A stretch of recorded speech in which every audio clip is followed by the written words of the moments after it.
खुद को भुला देना पर उसे ना भुलाना, जिसे दुनिया में सबसे ज्यादा आप चाहते हैं तो वह कौन है?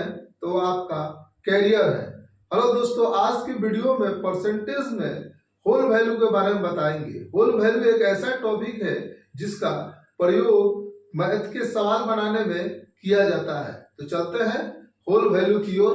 तो होल वैल्यू क्या होगा? अगर 10% लाभ दिया गया हो, इसे WV से हम डिनोट करेंगे, तो 10% लाभ का हो जाएगा 11/10। 11/10 कैसे हुआ? अगर 10% है तो 10% को जब हम भिन्न में बदलेंगे तो 10/100% हटेगा तो 100 आ गया।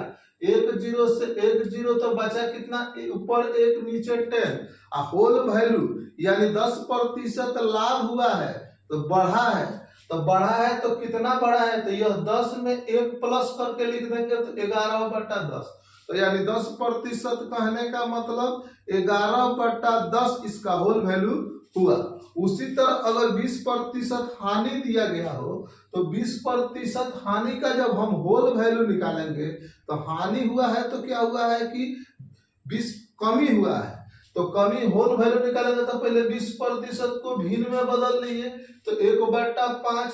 तो पहले टोटल वैल्यू था 5, हानि हो गया तो कमी हो गया। तो कमी हो गया तो कितना कमी? तो ऊपर वाला कमी को ऊपर वाला में से नीचे वाला में से ऊपर वाला को माइनस कर लेंगे तो कमी को दर्शाएगा। तो 5 में से 1 घटेगा तो 4/5 इसका 20% हानि का होल वैल्यू हो गया। इसी तरह यूज ऑफ होल वैल्यू।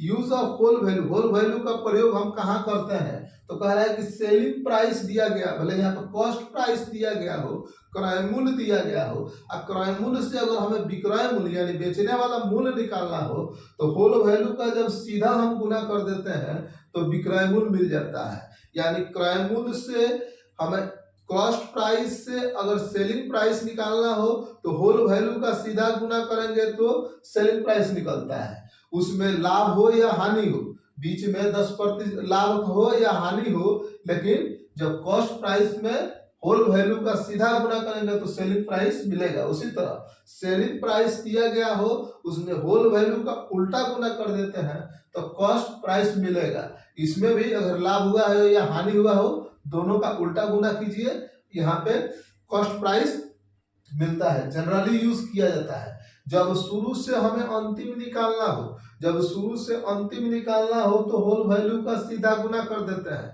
शुरू से अंतिम यानी शुरू जो पहले प्राइस था अब बाद में क्या प्राइस हुआ, तो शुरू से अंतिम की ओर जाने के लिए होल वैल्यू का सीधा गुना, और अंतिम से शुरू आने के लिए होल वैल्यू का उल्टा गुना करते हैं। परसेंटेज चैप्टर बता रहे हैं तो उसी में परसेंट को भिन्न में कैसे बदलते हैं और भिन्न को परसेंट में कैसे बदलते हैं, इसे याद रखने की जरूरत है।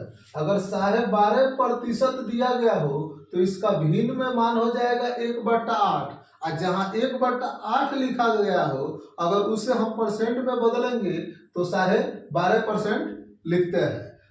तो 37.5% का मान हो जाएगा 3/8। 62.1/2% का मान हो जाएगा 5/8। 87.1/2% का मान हो जाएगा 7/8। यानी सीरियली बढ़ रहा है। तो यहाँ पे 1/8, तो यहाँ पे 3/8, तो यहाँ पे 5/8, यहाँ पे 7/8 हो गया। ठीक है, तो याद रखेंगे 12.5% का मान 1/8 और 37.5% का मान 3/8 होता है। फिर उसी तरह 8.1/3% का मान हो जाएगा 1/12 और 6.1/4% का मान हो जाएगा 1/16। 33.1/3% का मान हो जाएगा 1/3। जहां 1/3 लिखा गया हो वहां पे 33.1/3% भी लिख सकते हैं। ये कॉमन सेंस होना चाहिए। और उसी तरह अगर इतना परसेंट दिया गया हो तो उसके जगह पर अगर भिन्न में बदलना है तो 1/3 लिखेंगे। 66.2/3% का मान 2/3। फिर 20% का मान 1/5। 40% का मान 2/5। 60% का मान 3/5। 50% का मान 1/2।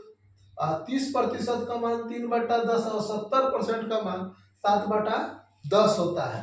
यहाँ पे जब सीपी यानी कॉस्ट प्राइस क्रय मूल्य लेते हैं तो अगर परसेंटेज में हमें लेना होगा तो 100% लेते हैं, और जबकि भिन्न में अगर लिया जाए तो उसे 1 लिया जाता है। ठीक है, अगर जब भी हमें कॉस्ट प्राइस लेना हो तो परसेंटेज में अगर लेना हो तो 100% लेंगे, और भिन्न में जब टोटल मान लेंगे तो 1 लेंगे। यह क्रय मूल्य को दर्शाएगा।